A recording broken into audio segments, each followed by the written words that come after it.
Good morning, students. In today's class of service marketing, we'll continue with the topic that we were discussing in the previous class, that is service delivery. In the previous class of service delivery, we understood what is service delivery, how it is different from the delivery of goods. Then we understood what are the ways in which we can create various in which the service delivery can be done. We also understood how to create a delivery system and how to discuss and decide upon the place and time in which the service delivery can be given to the customers. So just will recap all those things and before starting, continuing with the topic of service delivery. So in the previous class, we understood that delivery of service is significantly different from the delivery of manufactured goods. The reason because the certain characteristics of services like the intangibility, variability, and separability, which have led to the specific form of distribution for services. And the services, another thing is that the services are not cannot be stored, and the services cannot be so the difficulty arises in case of services, and the distribution of services is not similar to that of the distribution of goods. And for that reason, a special distribution system has to be chalked out, has to be made, so that the services can be actually properly delivered to the customers, so that the customer satisfaction can be met. So the delivery of service is very very essential for understanding, and due to these characteristics, we should have an efficient and a specific form of distribution system of services. The distribution system can be defined as the channels. When we decide upon the service delivery distribution system, that it means the distribution system can be defined as the channels or means by which the service provider gains this access to the how to access these potential buyers for the service product, or what are the ways in which it can reach the customers, prospective customers. So for that reason, this is the distribution system of services. The service delivery system themselves often ensure the standards of service quality are met. The service delivery system should be such that they should ensure that the particular service quality standards that has been set by the service organization is actually met. This is very very important for the uh, from the customer's point of view, because when the service delivery system is such that it ensures that service quality, whatever expectations are there, it is met of the customers, it removes the perceived risk in the minds of the customer. The customer is no longer thinking that whether he has taken a right decision when he is availing the services. So the service delivery system should be such that it should ensure the standards of service quality are met, that the customer can be uh, have a right perception about the quality of the service and should be assured about the kind of service is going to, or the quality of service that is going to receive. The decision on when, where, and how to deliver the service has an important impact on the nature of customer service experience. Obviously, when the decision of when, how, and where the services has to be delivered is properly decided, is accurately decided, then it will the service experience of the customers will be in the customer experience, customer service experience will be enhanced. The performance of the service delivery system will be enhanced. The customer will be much more satisfied. The customer's expectation level of services will be met.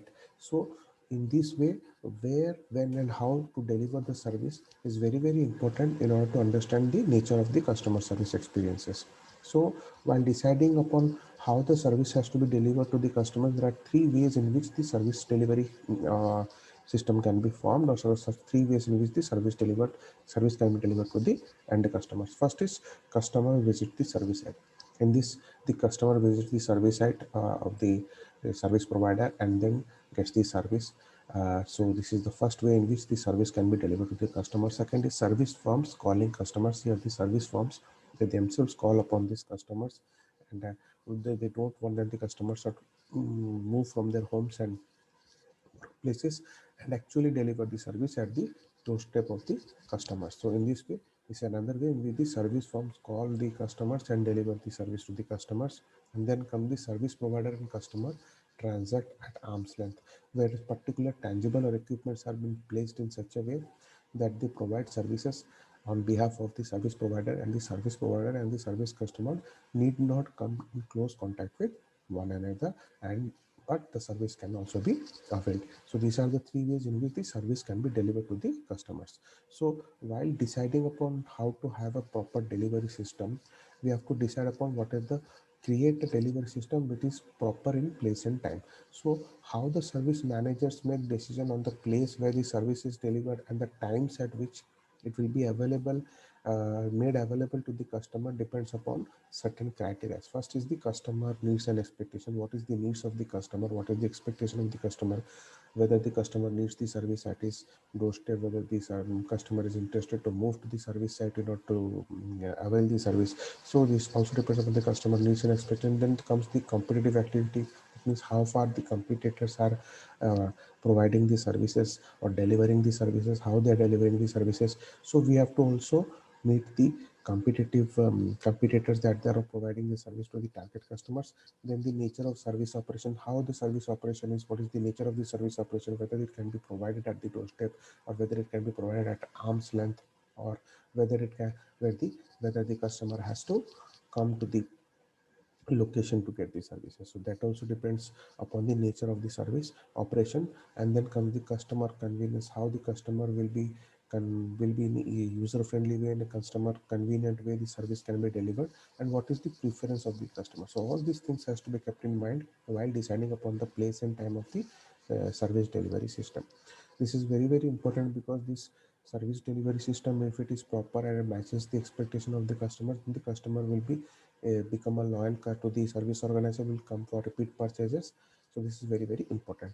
Now after understanding how to create a delivery system, service delivery system in a proper place and time, we'll understand how the delivery system, service delivery system can be designed in a cyberspace.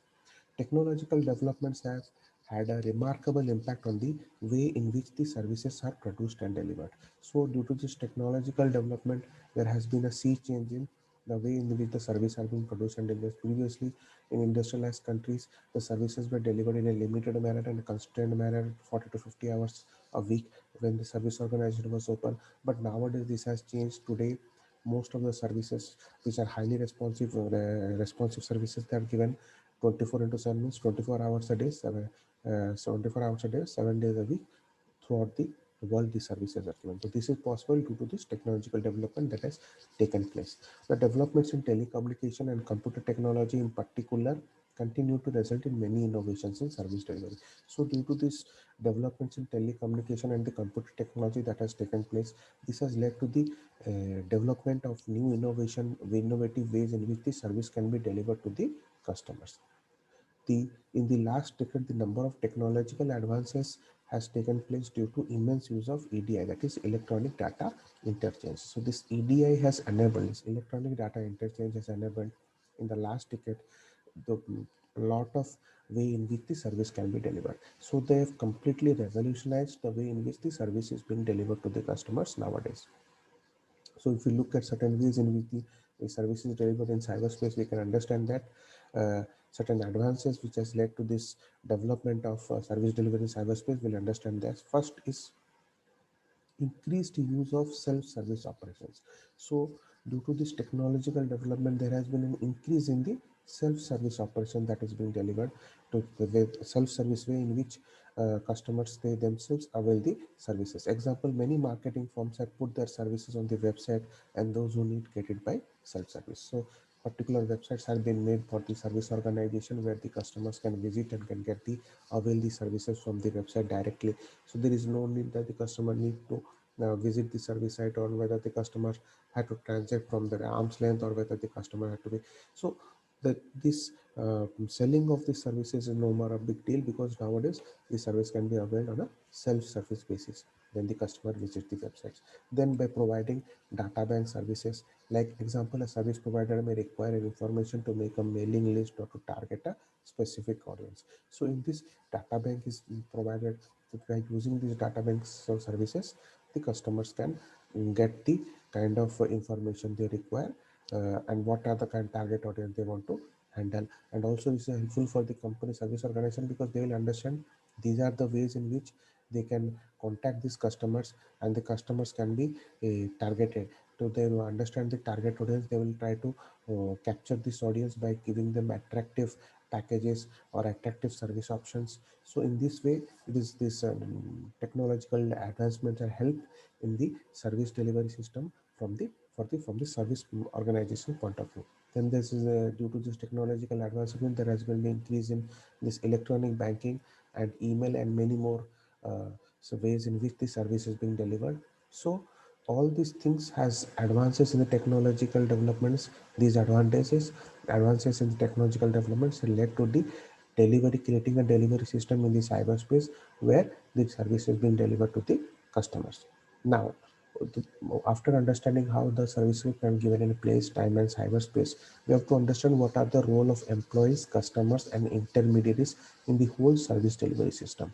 Because once we understand the various roles that is being to be performed by the employees, by the customers, and the intermediates, we will understand how the service delivery can be much more efficient, how the service delivery efficient should be such that it should be enhance the performance of the service organization. So under the first heading, we will understand what is the role of employees in the service delivery, what is the roles and responsibilities that the employees has to do, and how the employees are accountable to give proper services to the customers, and how they are accountable to provide the best service delivery system. So we will understand the role of employees. Service employees and human resource practices facilitate delivery of quality services. So this human resources and the service employees would actually facet are the main backbone for the service organization, because they actually deliver or facilitate delivery of quality services to the customers, because they interact with customers during service encounter. They understand the needs and expectation of the customer and provide quality services to the customers in order to win their hearts. So the service employees and the human resource practices facilitate the delivery of quality services to the customers.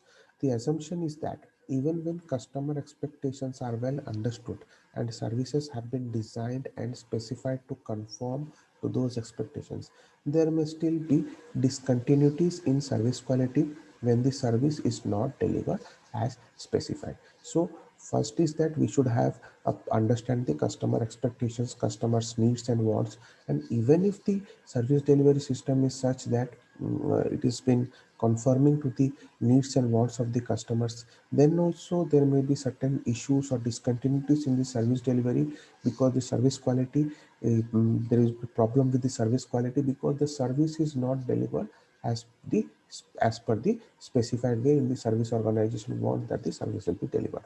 So these continuities are known as the service performance gap in the service quality framework. So the service performance gap, this gap analysis will be reading in the unit 3.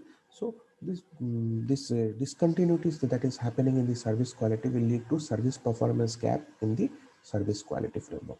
So we have to understand the role of employees, how the employees will be performing a very crucial role in removing the service performance gaps and providing the services, quality services to the customer, and meeting the expectations of the customers. Because when the employees are doing their role and following the procedure in which the service has to be delivered and providing the services as per the needs, wants, and expectations of the customers, then there will be no discontinuities and there will be no service performance gap, and the service quality will be very efficient and effective. What distinguishes the service industry is the direct interaction between the service provider and their customers, which is come across, that is known as the touch points or the service encounters. So this is something which is very unique in the service industry. Because here the service provider and the customer, they come in contact with each other, they encounter each other. These are also known as the touch points. In a service industry, it would be rare not to deal with customers. So obviously there are certain ways in which the services can be given by the service provider to the service customer at an arm's length. Then also it is very rare and rare not to deal with customers. Even if it is given an arm's length, if there is some difficulties in the service, or if there is such discontinuities in the service, then the customer will obviously contact the service provider. So in the service industry, it would be rare not to deal with customers. So anyhow, you have to deal with the customer. You have to understand the needs and expectation of the customers and provide the service as per their uh, expectations or as per the quality levels that they need. The situation creates, because since the employees had to be in constant contact with these customers, there is a situation which creates a lot of anxiety, that constantly feeling evaluated by someone who could complain about the employee to his superior or to whom he is held accountable. So this creates a lot of anxiety in the minds of the employees, because the employees are under constant pressure. The employees are under constant fear that the customer may not be happy with the way the service is being delivered to him. The customer may complain about the employee or the service employee to the superiors for whom he is held accountable. So this creates a lot of anxiety in the minds of the employees. So therefore, if the service provider does not have the right attitude toward the job, this situation of constant interaction with the customer can be very stressful. So while recruiting these people for the service delivery, the service personnel, what we are recruiting, or the service employee that we are recruiting, we have to recruit those people, those who have the right attitude towards the job, because there is a constant need of interaction with the customer, and this can be very very stressful. It takes a toll on the employees. So if we give an example, in railway booking clerks who handle long line of customers in the peak season sometimes get upset at the slightest provocation. So while this ticket booking that takes place over the counter, where the clerks are there, railway booking clerks who are dealing with this long line, long queues of customers in the peak season, they sometimes get with the slightest provocation, because they are performing under very stressful situations, because not the all the customers are same. Some customers are very demanding, some customers are not happy with the services, or some customers are constantly complaining. So the service personnel or the service employees who are coming in contact with the customers, they need to be under have the right attitude toward the job, because they will be completely under stress throughout the time. So what happens, as the example suggests, this railway booking class, since they're under so much stress and anxiety, so at the slightest provocation also they will become very very uh, upset. So it is very essential that they should have the service employee should have the right temperament, a right attitude towards the job in order to handle such stressful and anxiety situations. The concept of emotional labor comes into play in most service sector jobs, and which with it began an emotionally wrenching experience to deal with a variety of customers every day. So due to this reason, that the employees are under constant pressure, constant anxiety, and constant feeling of being evaluated and looked over by these customers, and also that they are under a lot of stress in order to deliver the services to the customers. The concept of emotional labor has come into play, because here the employees are under constantly emotionally wrenching experience they are having, because they are have to deal with a variety of customers every day. Therefore, it has become very very inevitable to look into the issues involved in recruitment, training, and motivation of employees for the service sector jobs in a deeper manner. That is the reason, while doing this recruitment, the or of the new employees, we should also see that whether the employees, the new recruits, are having the right aptitude, right attitude towards the job, whether they will be able to work in stressful situations, whether they will be able to handle this anxiety. Proper training should be given, and this employee should be always be motivated, so that they are not under stress, they were able to perform under stress, and they will not be under anxiety. So this is the role of the employees in the service delivery system, and the employees are the backbone of the service organization, and if these people do not perform properly, then the service will cannot be properly delivered to the customers. So this is the main role of the employees in the service delivery system. Now we'll understand the role of customers in service delivery. As the employees have certain role in the service delivery system, the customers also have certain role that they have to perform in order to avail the services. Customer participation is the degree at which customers are found involving and taking active part in the service delivery. So in the service delivery, as we already know that there is inseparability is one of the characteristics of services. That means that the service production and the service consumption has to be taking place simultaneously. So what happens, a lot of touch points are there where the customer provider and the customer service customer, they come in contact with each other. And so here the role of customer participation plays a main role, because the customer participation means the customer, how willing the customer is in involving himself in the service delivery or taking active part in the service delivery. So here the role of customers is very very important, because the customer also come in contact with the service delivery person or the employees. So their active participation is very very essential in order to see that the service delivery is successful. Customer participation at some level is inevitable in service delivery. Services are actions or performance technically produced and consumed simultaneously.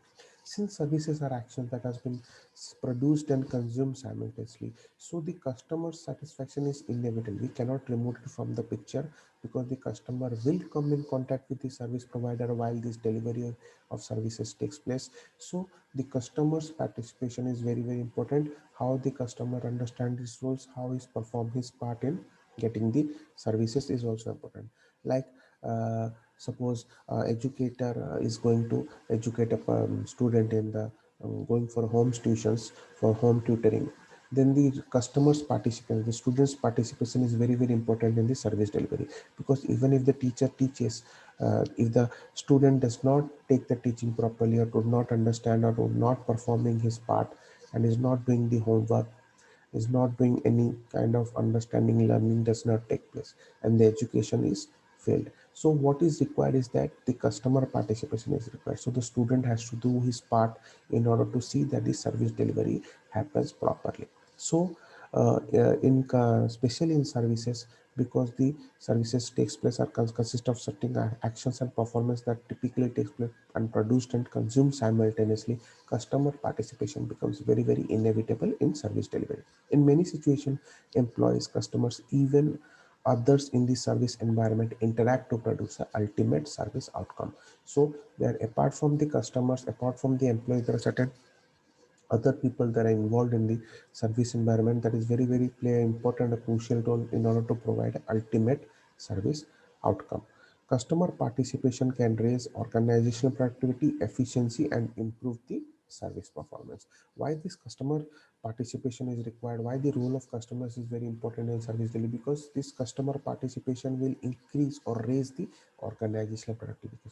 Because if the customer participates properly, it does his role and does his part, then the service delivery becomes easier. Then the service can be delivered in a proper way, in an efficient way. And when the service is delivered in a proper and efficient way, then it will meet the expectations of the customers. And when it meets the expectation of the customers, the organizational productivity will increase. The customer will think that the organization is greatly productive and is able to provide the services as per the service quality that has been promised by the service organization.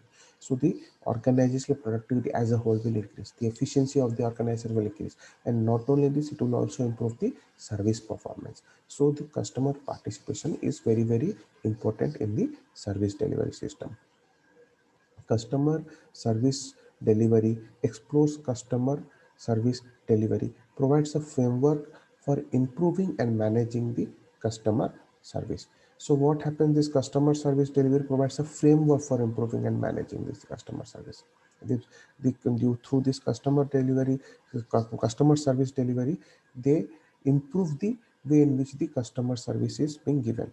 Customers are indispensable to the production process of the service organization, and they can control or contribute to their own satisfaction. How?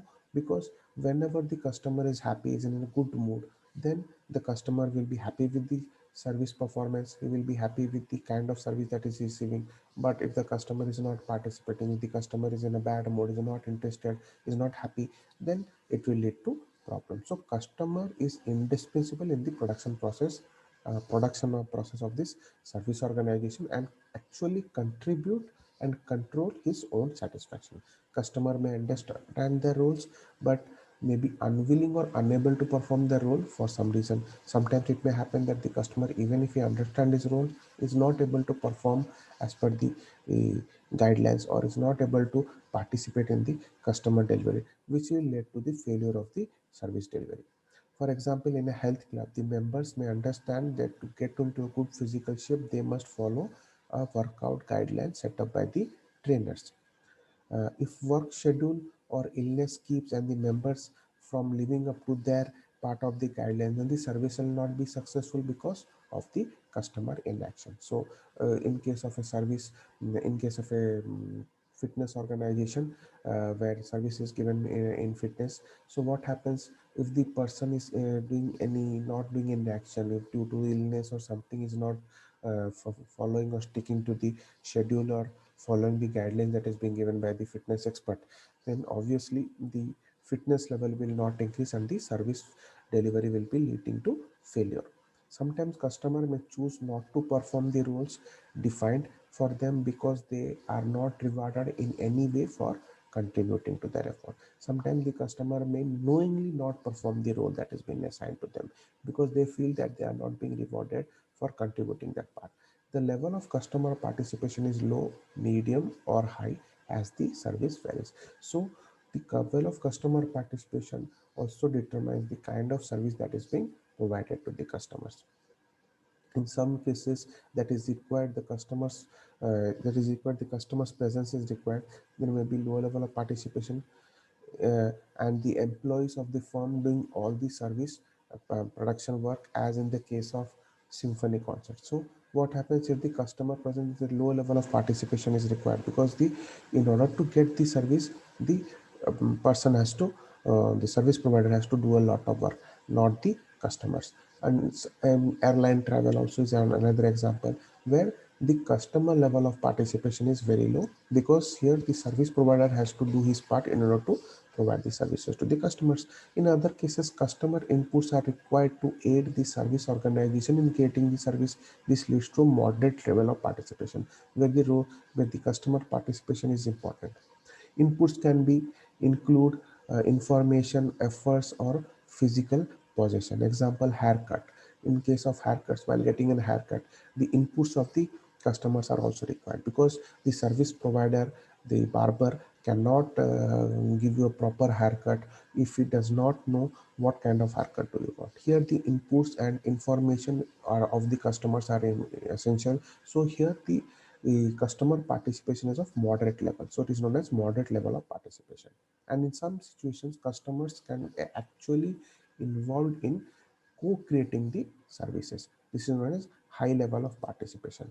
For certain services, customers have to mandatory production roles that is not fulfilled will affect the nature of the service. Example, marriage counseling or a major surgery or illness.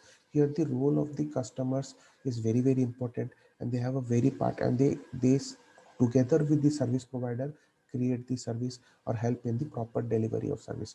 Because in marriage counseling, if you are not when the customer is not helping, the marriage counselor is not actively taking part in the discussions, then the marriage counseling will not be successful. Similarly, if a major surgery or illness is there and the customer is not providing the guideline that has been set by the doctor, then also the services uh, service delivery will be lead to failure. So here the high level of participation of customers is there. So depending upon the low level of participation, moderate level of participation, high level of participation, the role of customers are there.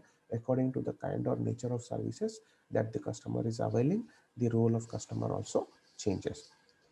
Now, after understanding the role of customers, after understanding the role of employees, now we have to understand the role of intermediaries in the delivery service delivery system, because the intermediaries are also very important in delivering the service to the customers.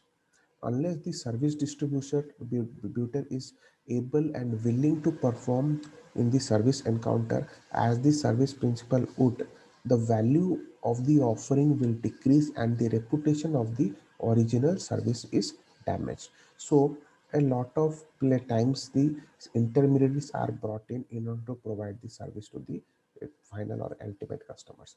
And if these intermediaries, they do not properly function, and they do not do their part, they do not perform the role as intermediaries, then what happens, that it will reduce the reputation of the original service, and the original service that the service organization intends to give to the customer will be leading to a failure, will be a lot of failure. So the role of intermediaries is very very important.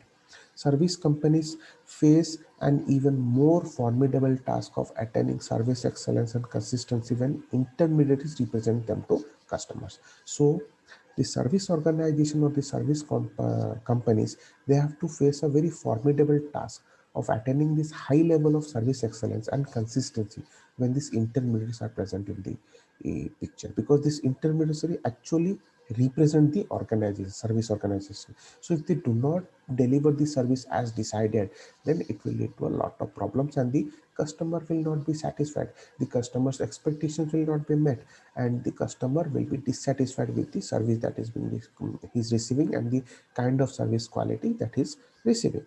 The two service marketers involved in delivering the service through intermediaries are: first is the service principal. The service principal is the entity that creates the service concept, that is the organization. So this is the service principal, and there is a service deliverer. Here the service deliverer is the entity that interacts with the customer in the actual execution of the service. Let me give an example. Whenever you are opting for a broadband connection, suppose for a company like Geo, we are expecting availing the services of broadband services from Geo. Here the service organization themselves are not providing the service to the customers. Here they are having intermediaries through which the service is being provided to the customer. Here service principal will be the Geo, and the service delivery will be the any intermediary that actually provides the service to the customers. So what happens here, the role of the service principal and the role of the service deliverer both are important. And since the role of intermediaries is there in this particular example, or and they represent the service deliverer, represent the service principal, it is very essential to see that the service deliverer or the intermediary, they actually perform their part. This means the means of used by businesses to reach their customers are known as channels, and the length of channels varies from different distribution. So the way in which the services has to reach the customers, or the means in which the customers are businesses reaches the customer, these are known as the channels, and this length of the channels varies from different business. The channel of lengths tend to be shorter for services than for goods, because uh, in goods, the since the goods can be stored, the channels can be very long. But since in services the channels are very short, because the services cannot be stored, and the service provider actually needs to come in contact with the service customer in order to provide the best services. So many services are performed through a direct channel or distribution channel from producer to customer, with no intermediaries to perform one or more functions. So sometimes the service provider himself, the service organizer himself, forms a direct channels or distribution channel from the producer or the service organization to the customer, without no intermediaries to perform one or more functions.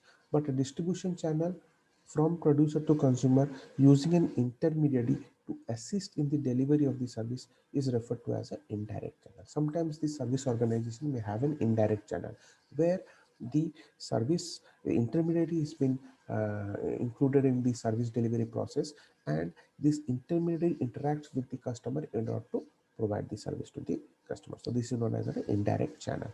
So in service marketing, the following channels of intermediaries may be selected. So these are the different kinds of intermediary that can be used in providing service or delivering service to the customer. First is agents or brokers. Their primary function is to sell services in return for a commission from the service provider, the main service principal. Example, a travel agent representing the Indian Airlines does the booking for a commission or fee. So these are the agents or broker, those who represent the service provider for commission or for a fee. They work for the service organization. Example is of a tax of a travel agent that represents the Indian Airlines and does the booking for a commission or fee. Then comes the franchise operators. This format has been successful in restaurants, in a lot of service companies like restaurants like McDonald's, Holiday Inn, also in coaching classes like NET, IMS. So, so in this way, these franchise operators, they act as intermediaries.